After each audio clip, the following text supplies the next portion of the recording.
Hello, അസ്സലാമു അലൈക്കും. Welcome back. എല്ലാവരും സുഖമായിട്ടിരിക്കുന്നു എന്ന് വിചാരിക്കുന്നു. ഇന്നിപ്പോൾ ഇതാ ഒരു day in my life video ആയിട്ടാണ് കേട്ടോ വന്നിട്ടുള്ളത്.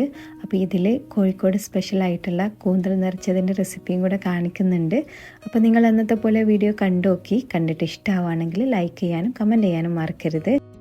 അപ്പോൾ ഇതാ രാവിലത്തെ ക്ലീനിങ്ങും കാര്യങ്ങളൊക്കെ കഴിഞ്ഞിട്ടുണ്ട്. ഇനിയുള്ളത് ഉച്ചക്കുള്ള ഫുഡ് ഉണ്ടാക്കലാണ് കേട്ടോ. ഇന്ന് പരിപ്പും മുരിങ്ങയിലയും കറി വെക്കാമെന്നാട്ടോ വിചാരിച്ചത്. അപ്പോൾ ഇതാ പരിപ്പൊക്കെ ഒന്ന് വെള്ളത്തിലിട്ട് വെച്ചിട്ടുണ്ടായിനി. അപ്പോൾ ആദ്യം അതൊന്ന് വേവിച്ചെടുക്കുകയാണ് കേട്ടോ. അപ്പോൾ ഇതാ കുക്കറിലേക്ക് പരിപ്പിട്ട് കൊടുത്തിട്ട് അതിലേക്ക് ഒരു തക്കാളിയും 2 പച്ചമുളകും ആവശ്യത്തിനുള്ള ഉപ്പും മഞ്ഞൾപ്പൊടിയും പിന്നെ വെള്ളം കൂടാണ് കേട്ടോ ചേർത്ത് കൊടുക്കുന്നത്. ഇനി ഇത് അടച്ചു വെച്ചിട്ടൊന്ന് വേവിച്ചെടുക്കണം. അപ്പോൾ ഈ ഒരു കറി ഉണ്ടാക്കാൻ നല്ല എളുപ്പമാണ് കേട്ടോ. പലരും പല രീതിയിലാവും ഉണ്ടാക്കൽ. ഞാൻ ഈ ഒരു രീതിയിലാണ് കേട്ടോ ഉണ്ടാക്കൽ. ഇനി ഇതാ ഉപ്പേരിക്ക് വേണ്ടിയിട്ട് പച്ചക്കായാണ് കേട്ടോ എടുത്തിട്ടുള്ളത്. അപ്പോൾ അതൊന്ന് അരിഞ്ഞെടുത്തിട്ടുണ്ട്. കുക്കർ വിസിൽ വന്നപ്പോൾ ഓഫ് ചെയ്ത് വെച്ചിട്ടുണ്ട്. അപ്പോൾ ഇതാ ഈ ഒരു പച്ചക്കായിലേക്ക് ആവശ്യത്തിനുള്ള ഉപ്പും കറിവേപ്പിലയും 2 പച്ചമുളകും പിന്നെ കുറച്ച് വെള്ളം കൂടെ ചേർത്തിട്ടൊന്ന് വേവിച്ചെടുക്കുകയാണ്. ഇപ്പോൾ ഇത് വെന്ത് വന്നിട്ടുണ്ട്. ഇനി ഇതിലേക്ക് കുറച്ച് പച്ചവെളിച്ചെണ്ണ ഒഴിച്ചിട്ട് ഒന്ന് ഇളക്കിയെടുക്കുക. പരിപ്പ് ഇതാ വെന്തിട്ടുണ്ട്. ഇനി ഇതിലേക്ക് മുരിങ്ങേൻ്റെ ഇല നന്നായിട്ടൊന്ന് കഴുകിയിട്ട് അത് ഈ പരിപ്പിലേക്ക് ഇട്ടിട്ട് ഒന്ന് വേവിച്ചെടുക്കുകയാണ്. അപ്പോൾ ഈ ഒരു ഇല പെട്ടെന്ന് വെന്ത് കിട്ടുമല്ലോ. അപ്പോൾ കുറച്ച് നേരം ഒന്ന് തിളപ്പിച്ചെടുത്താൽ മതി. ഇനി ഇതൊന്ന് വെന്ത് വരുന്ന സമയം കൊണ്ട് ഇതിലേക്കുള്ള തേങ്ങ ഒന്ന് അരച്ചെടുക്കുക. ഇതിലേക്ക് ഇതാ ഒരു 4 ചുവന്നുള്ളിയും 1 വെളുത്തുള്ളിയും 2 പച്ചമുളകും ആവശ്യത്തിനുള്ള വെള്ളം കൂടാണ് കേട്ടോ ചേർത്ത് കൊടുക്കുന്നത്. എന്നിട്ട് ഇതെല്ലാം കൂടെ നന്നായിട്ടൊന്ന് അരച്ചെടുക്കുന്നുണ്ട്. ഇനി ഈ തേങ്ങ അരച്ചത് ഈ കറിയിലേക്ക് ഒഴിച്ചിട്ട് ഒന്ന് തിളപ്പിച്ചെടുക്കണം. ഇനി കറി ഒന്ന് വറവിട്ടെടുക്കണം. അപ്പോൾ അതിന് വേണ്ടിയിട്ട് വെളിച്ചെണ്ണ ചൂടാക്കിയിട്ട് കടുകും ചുവന്നമുളകുമാണ് കേട്ടോ എടുത്തിട്ടുള്ളത്. അപ്പോൾ ഇതാ നമ്മളെ കറി ഇവിടെ റെഡി ആയിട്ടുണ്ട്. ഇനി ഇതാ കുറച്ച് ചിക്കൻ ഒന്ന് ഫ്രൈ ചെയ്തെടുക്കാനുണ്ട്. അപ്പം ഞാനിത് ഇന്നലെ മസാലയൊക്കെ ആക്കിയിട്ട് ഫ്രിഡ്ജിൽ വെച്ചതേനി കേട്ടോ. പിന്നെ ഈ ഒരു സാധനം ഞാൻ ഷീനിൽ നിന്ന് വാങ്ങിയതാണ് കേട്ടോ.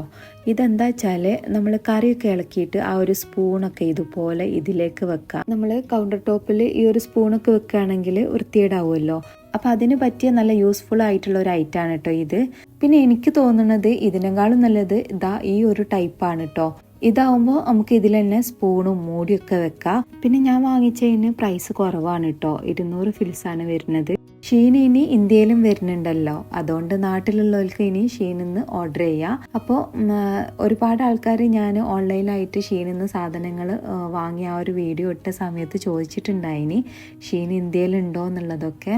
അപ്പോൾ ഏതായാലും വരും എന്നാണ് കേട്ടത്. ഇനി വന്നോ ഇല്ലയെന്ന് അതും അറിയില്ല കേട്ടോ. എന്തായാലും നിങ്ങൾക്ക് അറിയാമെന്നുണ്ടെങ്കിൽ താഴെ ഒന്ന് കമൻറ്റ് ചെയ്യേ. ഈ ഒരു ഷീനത്തെ സാധനങ്ങളൊക്കെ നല്ല ക്വാളിറ്റി ഉള്ള സാധനങ്ങളാണ്. ഇടയിൽ ഓഫറും കാര്യങ്ങളൊക്കെ ഉണ്ടാവും. അതുകൊണ്ട് ചില സാധനങ്ങളൊക്കെ നമുക്ക് കുറഞ്ഞ പ്രൈസിന് കിട്ടുകയും ചെയ്യും. ഇത് സിലിക്കോണാണ് കേട്ടോ. അതുകൊണ്ട് കഴുകാനൊക്കെ എളുപ്പമാണ്. അപ്പോൾ ഏതായാലും ഇതാ നമ്മളെ ചോറും കറിയൊക്കെ റെഡി ആയിട്ടുണ്ട്.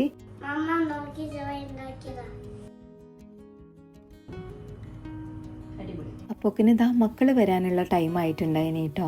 ആ ഒരു സമയമാകുമ്പോൾ ജോയ്മോൻക്ക് എന്തായാലും ഓരോ കൂട്ടാൻ വേണ്ടിയിട്ട് പുറത്തിറങ്ങണം.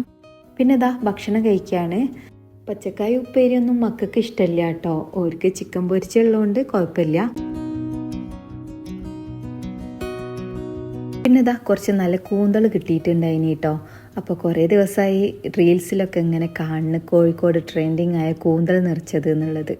അപ്പോൾ ഒന്ന് ട്രൈ ചെയ്ത് നോക്കണം എന്നുണ്ടായിനി. അപ്പോൾ കിട്ടിയ സ്ഥിതിക്ക് ഒന്ന് അത് ഉണ്ടാക്കി നോക്കാമെന്ന് വിചാരിച്ച്. അപ്പോൾ ഇതാ കൂന്തൽ നന്നായിട്ട് കഴുകി വൃത്തിയാക്കി വെച്ചിട്ടുണ്ട്. എന്നിട്ട് ഇതാ ഇതിൻ്റെ തല ഒന്ന് ചെറുതാക്കി കട്ട് ചെയ്ത് വെക്കുന്നുണ്ട് കേട്ടോ. ഇതെന്തിനാ വെച്ചാൽ നമ്മൾ ഉണ്ടാക്കുന്ന ആ ഒരു ഫില്ലിങ്ങിൽ ഇടാൻ വേണ്ടിയിട്ടാണ്. അപ്പോൾ ഇതിന് പകരം ഒന്നെടുത്തിട്ട് അത് അങ്ങനെ ചെറിയ പീസാക്കി കട്ട് ചെയ്തെടുത്താലും മതി. ഇനി ഇതാ ഒരു പാനിലേക്ക് കുറച്ച് ഓയിൽ ഒഴിച്ച് ഒന്ന് ചൂടാക്കിയിട്ട് ഇതിലേക്ക് 2 വല്യുള്ളിയും പിന്നെ ചെറുതാക്കി കട്ട് ചെയ്തെടുത്തിട്ടുള്ള ഇഞ്ചി വെളുത്തുള്ളി അതുപോലെ കുറച്ച് കറിവേപ്പില 1 പച്ചമുളക് പിന്നെ ആവശ്യത്തിനുള്ള ഉപ്പും കൂടെ ചേർത്ത് ഈ ഉള്ളി ഒന്ന് വാട്ടിയെടുക്കുക. ഇനി ഇതിലേക്ക് കുറച്ച് മുളക് പൊടി മല്ലിപ്പൊടി മഞ്ഞൾപ്പൊടി ഇതെല്ലാം കൂടെ ചേർത്ത് ഒന്ന് ഇളക്കിയെടുക്കുക. പിന്നെ ഇതാ കട്ട് ചെയ്ത് വെച്ചിട്ടുള്ള ഈ ഒരു കൂന്തലിൻ്റെ പീസ് ചേർത്തിട്ട് നന്നായിട്ടൊന്ന് ഇളക്കിയെടുക്കുക. എന്നിട്ട് അടച്ച് വെച്ചിട്ട് വേവിക്കുക കേട്ടോ. വെള്ളമൊന്നും ചേർക്കേണ്ട ആവശ്യമില്ല. ഇതിൽ നിന്ന് തന്നെ വെള്ളം ഇറങ്ങി വരും. പിന്നെ ഇതിൽ നിങ്ങൾക്ക് വേണമെങ്കിൽ ഒരു ചെറിയ പീസ് തക്കാളി കട്ട് ചെയ്തത് ചേർത്ത് കൊടുക്കുക. ഇപ്പം ഇത് വെന്ത് വന്നിട്ടുണ്ട്. ഇനി ഇതിലേക്ക് കുറച്ച് തേങ്ങ ചിരകിയതാണ് കേട്ടോ ചേർക്കുന്നത്.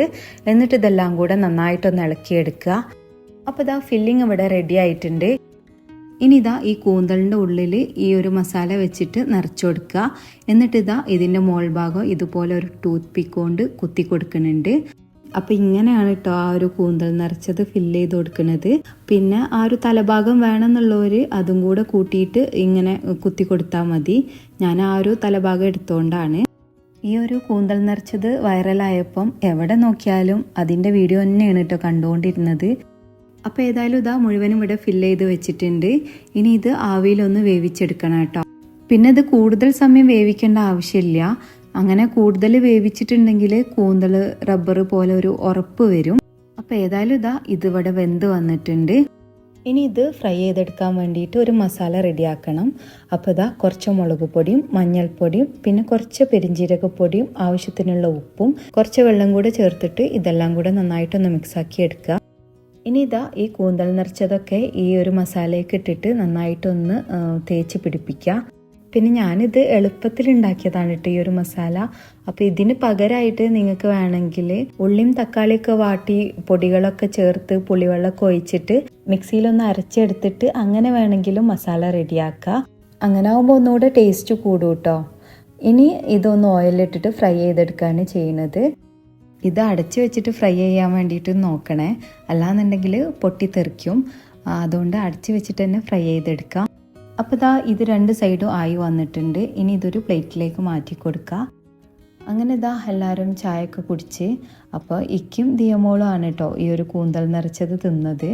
ഞാനും ജയമോളും കൂന്തൽ കൂട്ടൂല കേട്ടോ.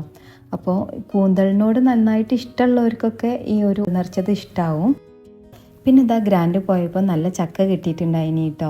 നല്ല മണമുള്ള നല്ല ടേസ്റ്റുള്ള ചക്കയിനി, നല്ല മധുരമൊക്കെ ഉണ്ടായിനി.